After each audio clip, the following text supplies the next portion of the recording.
This is the third Halloween makeup lecture for Philosophy 4, Introduction to Philosophy Knowledge. This lecture is about reflective equilibrium and contextualism. You'll find the information for this section in your book. It's an article by Stephen Stitch. It starts on page 416 as far as the article itself, but the most important part for us will be section 2 of the essay. That starts on page 418. It's in the first column on page 418, right near the bottom. It says reflective equilibrium as a criterion for assessing cognitive processes. That section right there starts with a brief description by Stitch of what reflective equilibrium is, and then there's a section there where there's a big block quote which takes up the rest of page 418 and goes into page 419, where Nelson Goodman, who is one of the first to put forward this idea of reflective equilibrium, describes what he thinks it can do and how it's supposed to work. And that section there will be probably the most useful thing for you as far as thinking about what reflective equilibrium is and how it would work. The other sections might be useful as well, but that is definitely the key part I want you to focus on. So what is reflective equilibrium? Well, reflective equilibrium is a theory about the justification of beliefs.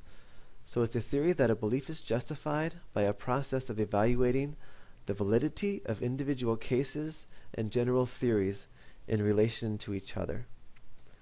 So evaluating the validity of individual cases and general theories in relation to each other. Individual cases are just those particular things I observe and the judgments I make about them.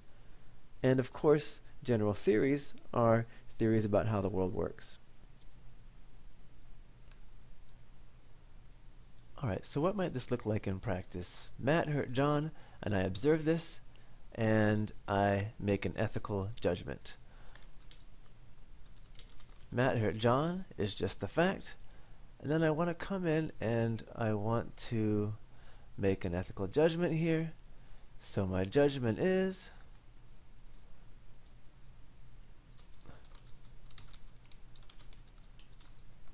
that was wrong. Now the question is going to be, for the epistemologist, how good is my judgment that that was wrong? Is it justified or not justified? And what would it be justified according to?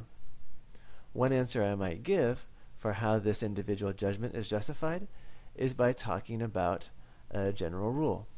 So let's say I want to bring in a general rule here. So this down here will be my space of general rules. And what's a general rule which would justify the idea that Matt hurt John is wrong? Maybe something like hurting people is wrong. Now I might come back and say, well, how good is then this general judgment that hurting people was wrong? So if I come back in and evaluate that, so I make a judgment relative to it, I might say it's a good rule, and reasons I might give for thinking this is a good abstract rule is something like this: it helps society to function. So I've evaluated this event in two ways. Starting with the particular, I saw Matt hurt John, and my judgment was just that event. I didn't like it. It was bad. But when I asked to validate that individual claim about a particular event, what do I use? I might use a general principle that says, in general, hurting people is wrong, and that's why it's correct for me to say that Matt hurting John was wrong. So obviously we're building two realms here. One of these is the realm of the particular cases, and the other is the realm of the general rules. And they're sort of playing off of each other. Now, what if I was to come back and ask the question, how do these relate to each other if they're actually in conflict? So here's the next step as I've laid it out in your outline there. So I saw Matt hurting John. I didn't like it. Maybe hurting people in general is wrong. And I generated that general rule, let's say, out of the particular case. And so I get the idea that hurting people is wrong. And why might we think this works? That fits into our legal system. It makes sense. It helps society get along if we say, don't hurt people. So far, it looks like my general rule and my individual observation are in consort with each other. But there might be a case when the directional arrow starts to move in the opposite direction. So let's say that I want to evaluate my claim. Well, is it really true that hurting people in general was wrong? And so I might go to another example. Judy hurts Matt because Matt hurt John. And let's say I react differently to this example. So Judy comes in and hurts the person who hurt someone else. And so this case is a little bit different. Judy hurts Matt because Matt hurt John. And this one, at least implicitly, feels like it's more correct to me because it's sort of justified. So when I come in for the judgment here, I'm going to say something like, in this case,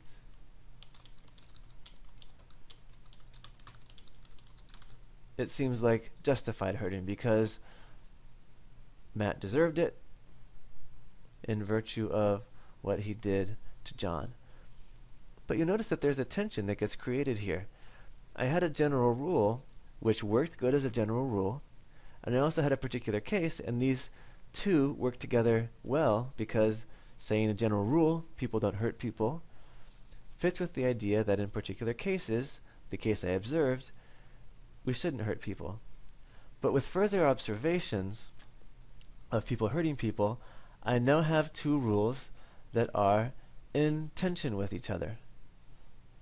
So how do I resolve this tension that gets created between the general rule and the individual principle? So let's just sort of highlight this relationship here in red, because what I'm saying is there's a tension created because these are in opposition with each other, whereas these, when we first created them, seem like they were supporting each other. And that's what reflective equilibrium is. It's that the general cases are matching with the individual observations. But now I have an individual observation which conflicts with my rule because my rule says that hurting people is wrong in general. So how do I resolve this conflict? It seems pretty clear that I have to make a decision if I am evaluating my case and my general rules together. Do I want to throw out the general rule, or do I want to throw out my evaluation of this specific case, right? I might come and say, well, hurting people is bad. I was right about that. That general judgment fits with our general way of thinking about the world, and even though I liked to see Judy hurt Matt, it wasn't the right thing to do because the general rule says that hurting people in any individual case is bad. Or there's another possibility. Maybe I would say, well, in this case, when Judy hurt Matt for what Matt did, it was actually a good thing, and so I need to go back and revise the general rule. The rule should be something like, don't hurt people unless they hurt someone else first. So here's our tension right here, right? I have the option of saying, well, for option number one,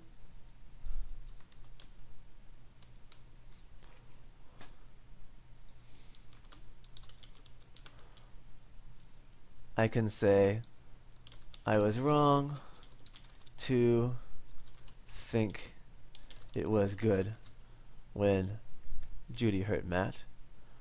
Or I have another option over here. I can say my general rule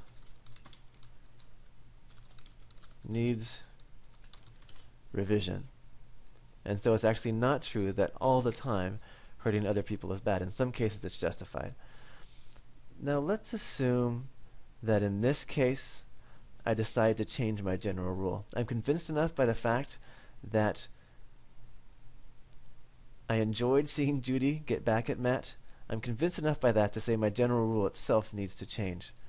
So I might do something like this, and drawing the arrow back again, I might say, okay, so my general rule needs to be revised. Take it and consider it in a more complete way. So I come back here, revise my general rule, and this time my rule is going to say something like hurting is bad unless they hurt someone first.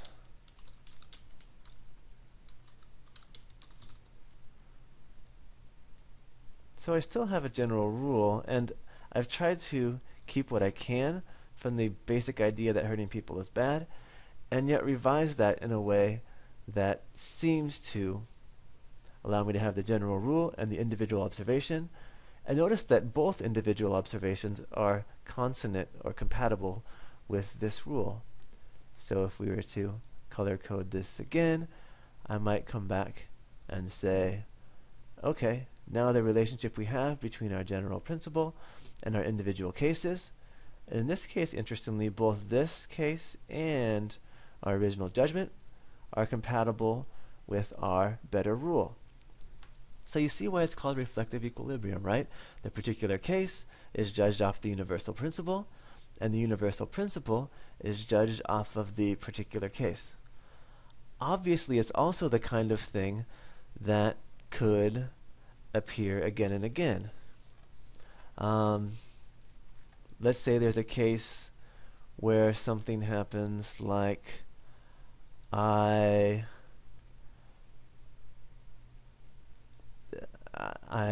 watch a movie on Gandhi, right?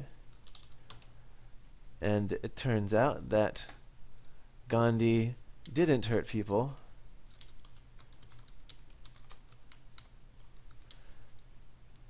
even though they were hurting him. And this individual case, again, is likely to put pressure on my general theory. And let's say I decide that that was good, because that's the way it strikes me. Again, I have this sort of tension here, because my individual case is going to come back and put pressure on my revised general rule, which suggested that maybe hurting people is fine, but Gandhi convinced me when I saw him that he actually did something better by not retaliating when people hurt him. So again, there's this tension, right, between these two rules.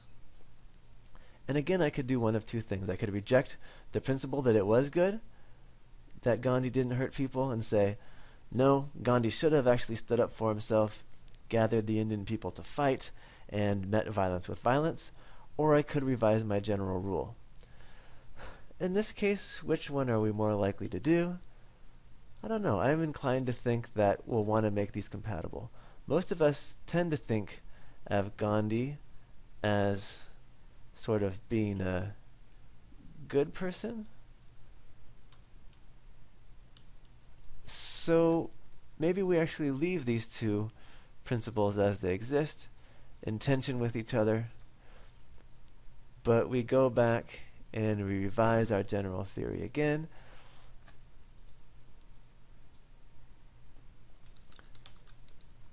And what might this look like if we revised it?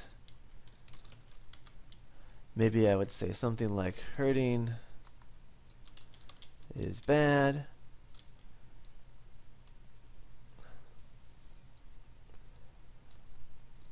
when it can be avoided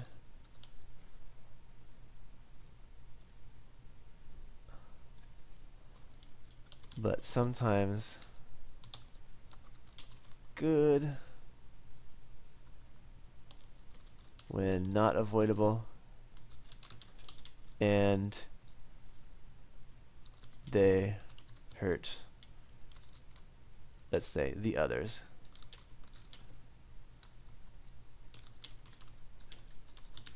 Hurt first. And so I end up with a rule that's again compatible with all of these observations, right? It's compatible with this observation as well as this judgment and this judgment here.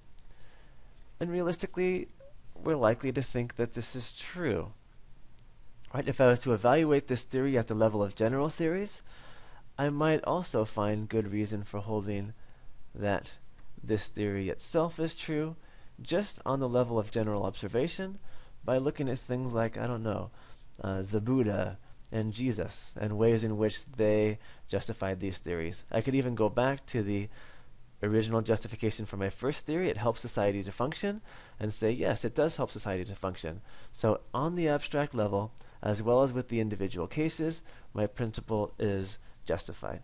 And that's the basic process of reflective equilibrium. So as I said, the process continues, and we continue the process already beyond what it might look like in the first case here that was just given. So what do we think about this theory? How good is this theory at getting at justified belief? Stitch, you'll notice in his essay, and if you don't read the whole thing, it's okay. The parts I pointed you to are by far the most important, is critical of reflective equilibrium because he thinks that the process itself is too much of a process that goes on just from the point of view of the individual who's justifying his own beliefs with each other. He suggests some ways in which I might try to widen the process of reflective equilibrium beyond just a narrow set of beliefs, but ultimately he suggests that reflective equilibrium doesn't give what we need for proper justification. Philosophers that he mentions, like Nelson Goodman, were interested in reflective equilibrium, even working for things like proving laws of mathematics and logic. So, mathematically speaking, our general rules come from abstract principles, but it's because they work that we believe in the general rules. Same with logic. For someone like, who's the other philosopher that's mentioned in here? Like John Rawls, he's interested in reflective equilibrium working for ethical or especially political principles, theories of things like justice, where the most we can do to justify our claim is to just say, what are the individual cases? And then how does that conform with our general rules? And how good are the general rules? Do they conform with the individual cases? So there's this level of abstract and particular analysis. And you can imagine how this works, especially with something like ethical questions. A famous ethical theory, the theory of utilitarianism, says something like this. Utilitarian is going to say, I should maximize pleasure and minimize pain in the world as a whole. This is a general principle. But you can see that there are particular cases that will come up right away that challenge this rule. It seems like such a great rule because it says just go out there and make the world as pleasurable as possible while minimizing pain to the degree that we can. But if you look at particular cases to evaluate this claim, obvious problems arise. Problems arise are things like gladiatorial games. We might argue on utilitarian grounds that in the gladiatorial games, a few suffer for the pleasure of many and the unity of a society. Right? So the gladiatorial games in ancient Rome, we take people we don't like political prisoners, we allow them to be pulled apart by lions, and a few people no one likes anyway suffer very tragically, and an entire Colosseum full of people thinks it's the most pleasurable thing they ever saw, and it pulls society together by having these common enemies. And I might say, well, I produced some pain, but I far outweighed that pain with the pleasure that was created, and so the gladiatorial games were justified. But this is where the reflective equilibrium kicks in. This particular case of the gladiatorial games, if it's justified by my theory, there must be something wrong with my abstract theory. So I go back to my original abstract theory, and I say, what do I have to do to fix this so that the particular case that put pressure on it, I can't change the fact that the gladiatorial games were just a bad idea as a contemporary civilized human being, so there must be something more to do with utilitarianism, and I might do something like create utilitarianism with constraints. And that's what many philosophers have tried to do to save utilitarianism. Well, you should maximize pleasure and minimize pain in the world as a whole, but we have to leave room for civil rights. I can't violate the rights of someone else to maximize the pleasure of everyone else. But as long as civil rights are protected, the best thing I can do in the world is to maximize happiness and minimize the suffering. But I can't violate the rights of others. So you can see how this might apply to something like ethics as well. That's what I have to tell you about reflective equilibrium. I've given you two examples, so hopefully you can see how this would apply to the work that you would be doing in class for your group project as well. The process is pretty clear. I establish an abstract claim. I talk about the individual examples that might prove it to be true. Then I look for places where the individual examples might put pressure on my universal theory, or places where the universal theory itself might cause problems. So let's diagram that out and take a look at what that might look like. So for abstract steps,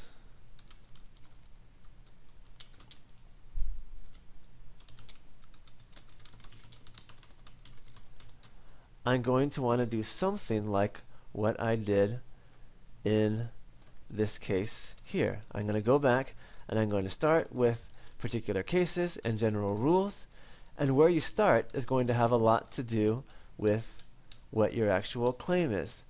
If your claim is something like, what were some examples that we have? If your claim is something like that,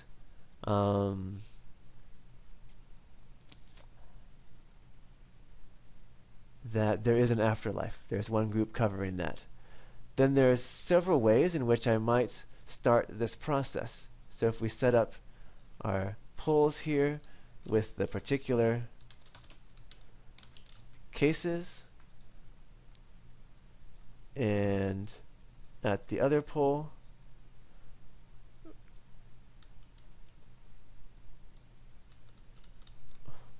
we put the general principles. It could be that what starts me believing in the afterlife is either of these. So if it was to start with a particular case, it might be something like, I don't know, I saw a ghost, or maybe a family member communicated with me after death.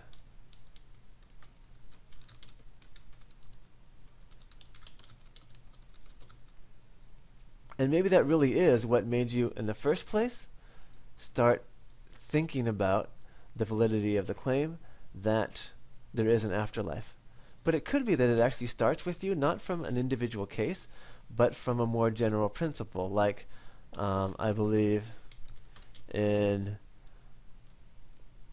God and heaven, and taken together, these imply that I'm going to accept the afterlife too.